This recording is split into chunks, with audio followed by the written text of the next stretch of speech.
एक जहरी टीका केलेली आहे. बोलताना देखील त्यांची जीभ घसरली असं म्हणावं लागेल. ते म्हणतात की रखेल याच्या अवस्थेमध्ये आहे शिवसेना. काय म्हणाल? संजय राऊत असेल की त्यांचा उठावा गट असेल, यांना आता बेस राहिलेला नाही आणि त्यामुळे त्यांचं मानसिक संतुलन बिघडलंय. कुणाला बोलतात रखेल? अर्थ कळतो त्याचा?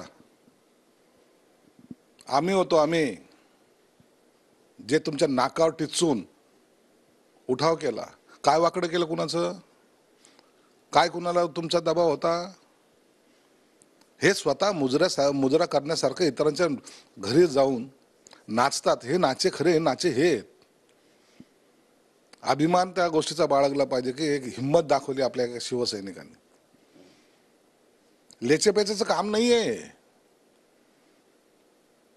तुमच्या विरोधात एखादा शब्द जरी बोलला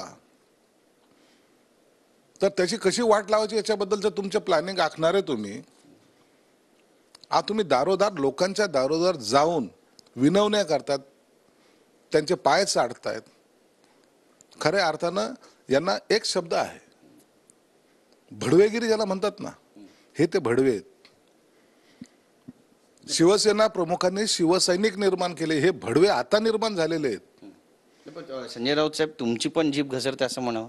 नाही, जीभ अशा लोकांना अशाच भाषेत उत्तर द्यावं लागतं. आम्हाला अशा थराचं राजकारण करायचंच नाहीये. हे महाराष्ट्राच्या जनतेला आवडत नाहीये.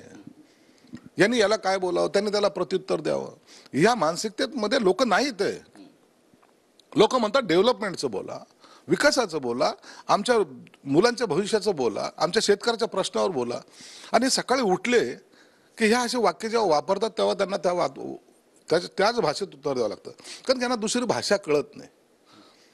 म्हणून आम्ही त्यांची चिंता सुद्धा करत नाही ना. आम्हाला त्यांचं असं काही सिरियसली घ्यावं असं वाटत नाही. परंतु एक दिवस लक्षात ठेवा, या ज्या पद्धतीने तुमची लँग्वेज चालली, ज्या पद्धतीने तुम्ही बोलतायत, हा महाराष्ट्रातली जनता पाहते आणि याचा परिणाम तुम्हाला भोगावा लागतील. पण भाजपच्या हाताखालची रखेलीच्या अवस्थेत अशा पद्धतीचं हे विधान आहे, किती गंभीर आहे आणि यावर काही कारवाई व्हावी अशी मागणी करणार का तुम्ही? निश्चित त्याच्यात काय करायचं करू. हे बघा, कायदेशीर बाबी करणं हा भाग वेगळा आहे.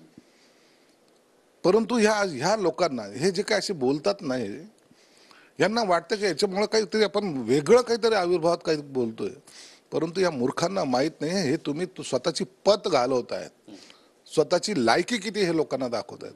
म्हणून हे लायकी नसलेल्या नालायक लोकांच्यामुळं हे त्या उबाठा गटाचं झालेलं वाटोळं आहे. हे शिवसैनिक म्हणतात, मी म्हणत नाही. जा एखाद्या शिवसैनिकाचा इंटरव्ह्यू घ्या, त्यांना विचारा, संजय राऊत बोलतात हे तुम्हाला आवडतं का? त्याबद्दल रिॲक्शन ते लोक देतील.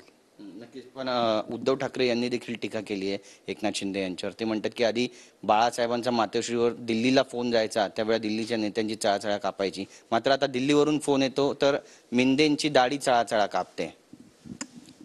शिवसेना प्रमुखाचं एक वलय वेगळं होतं. शिवसैनिकाचा फोन आल्यानंतर आमच्यासारखे सुद्धा थरथर कापत होते, दिल्ली थरथर कापत होती. राष्ट्रपती असो, पंतप्रधान असो, बाळासाहेब क्या बोले याच्यावर विचार विनिमय व्हायचा. आज ती पत तुम्ही घालवलेली. आज तुम्हाला लोकांच्या दारोदारी जावं लागतं. हे दुर्दैव आहे. हे शिवसेना प्रमुखांनी निर्माण केलेली पक्ष राहिलेला नाही. हे वारंवार